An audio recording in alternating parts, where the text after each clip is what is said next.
So why don't we want it here? It permanently will change the landscape around us. And I say permanently, they say after 40 years, they will be compelled to put it back to what it was before. But in 40 years' time, there won't be a farmer around with the knowledge and skills to actually put it back to farming. It will be permanently transformed. There will be concrete pilings in that ground that has to be taken out. It will be expensive to return to that form, and nobody's really going to want to do it. So it's very likely, and the value of that land, and I'll come to the value in a moment, the value of that land will mean that nobody will want to turn it back into farming. Right, it will encircle the villages, close proximity to housing, and some people I've spoken to today are very concerned about the boundary right up to their gardens. And so, this is a very, very big concern. And it's the loss of agricultural land, the agricultural output, and jobs. Those jobs will never come back. And there'll be construction jobs for this solar farm, but they will probably be skills that are brought in from outside. They'll build it and then they go away again. There will not be local jobs. The amount of maintenance on these is very low. Loss of public amenity, space, and impact on well-being. It's 3 years of construction traffic. The risk of battery energy storage, fires, and contamination of water. If a battery energy storage system catches fire, you can't put it out. They just have to let it burn out. And the last one up, where was it, Lancashire somewhere, it took 5 days for it to burn out, and they just had to let it burn. You have to flood it with water, and you keep flooding it with water just to keep it cold so it doesn't explode.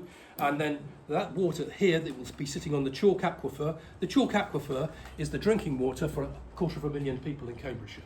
So it would poison the water supply for Cambridgeshire if that happens. How they contain that, whether they're going to be flooding it for 5 days with water, we don't know yet. We're going to see but they'll have to answer that. And there was a debate in Parliament on Thursday. Have a look at the Hansard, you can find out what the MPs were saying about it. It's pretty scary stuff. There's a loss of important habitat. We are not certain about the impact on habitat for this scale of solar farms. And there is no assurance of any benefit for the community. We have no say. There's nobody that negotiates for us to the developer and say, give us this money, or give us this assurance, or give us this amenity, or whatever it is. We have no voice, and I think that's one of the big challenges. That's why we don't want it. So in terms of land, it's most of the analysis that's been done for all of these 57 proposals. Most of that land is high-grade agricultural land, grade 3 and above. The landowners are paid something between £1,000 and £1,500 per acre per year. So you can work it out, 3,700 acres, and multiply it out, and you can work out how much money is being transferred from the developer once the thing is up and running to the local landowners. And imagine the value of land and the possibility of that being sold with a guaranteed income of several £1 million a year. That land will now transform its value, and it will never be agricultural land again. And who it gets sold to, those investors, and what we're hearing is some of those people who are buying this land and interested in it are foreign investors. So we're literally selling England by the pound. Developers are purchasing some of this land under compulsory purchase orders. Now some of that will be temporary, so they get access, put the assets on it, and disappear, particularly for the transmission corridors, but some of it may be permanent. We don't know.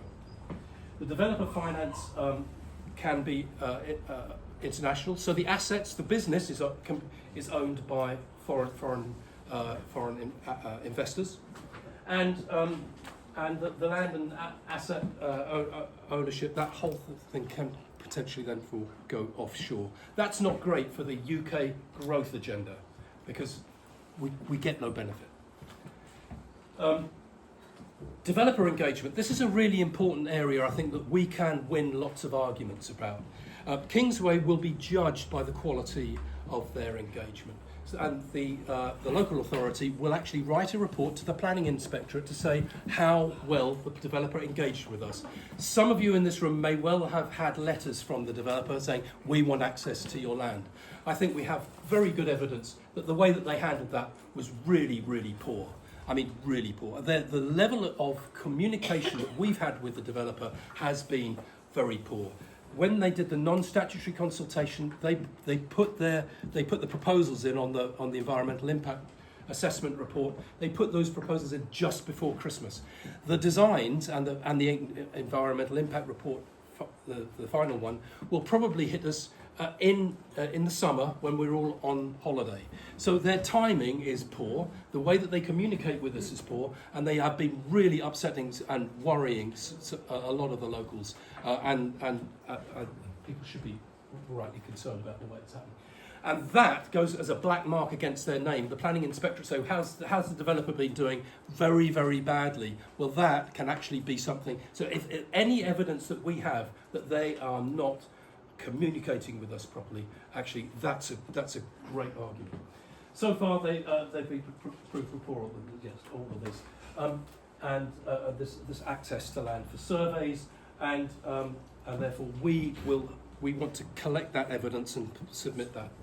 Just one little thing about solar generation. You'll hear a lot of people saying, oh, solar doesn't work in the UK. Well, actually it does. So this is a day in March. The yellow bar there, this is the amount of electricity generation going on. And you can look at this data in real time, any time you like, online. And the yellow bar there is solar. On that particular day, it was a sunny day, and there's a bit of a breeze, so there's good wind and there was good solar. 25% of our energy came from the sun on that day. That's pretty phenomenal. And actually, in the UK, that's a big success story. We've decarbonised the electricity network. That's what this whole thing is all about. But if you look at it over the entire year, it's only 5%.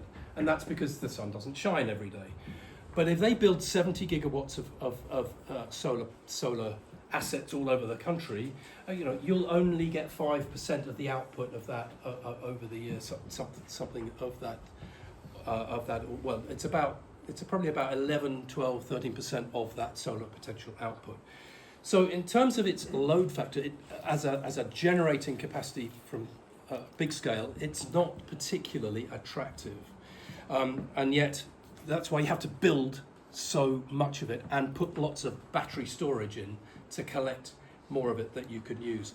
And one of the big things that's going to undermine this is that the electricity operator is now beginning to say, well, the summer load, the demand on the grid system could be very, very low, 13 gigawatts or less. Well, they're going to build 70 gigawatts when the sun's shining, but there's only going to be 13 gigawatts of demand. So we can generate all of the stuff, but we can only use a fraction of it. So they'll have to switch a lot of it off. It's called curtailment, and that will undermine the business model of these solar farms. But they'll have already been built by the time they've discovered that the business model is broken. So actually, we have to get the policy right. Do the rooftop builds first, and then so that we can own our own assets and control our own assets, and then build out the bigger stuff if we need to. So there could be a better way of doing it. Community benefits. Here's a big thing about community benefits. In Scotland, they promise you £5,000 per megawatt installed. That would be equivalent for us of £2.5 million a year. Actually, what would we do with it? Build houses, build swimming pools, build roads. What would we do with £2.5 million? I'm sure you could all think of something. But that's only guaranteed in Scotland, and they're beginning to talk about it now. There is a consultation that opened recently. It will close in July. There's a URL there that you can go to that, and you can respond to the government consultation on what you think the community benefits should be.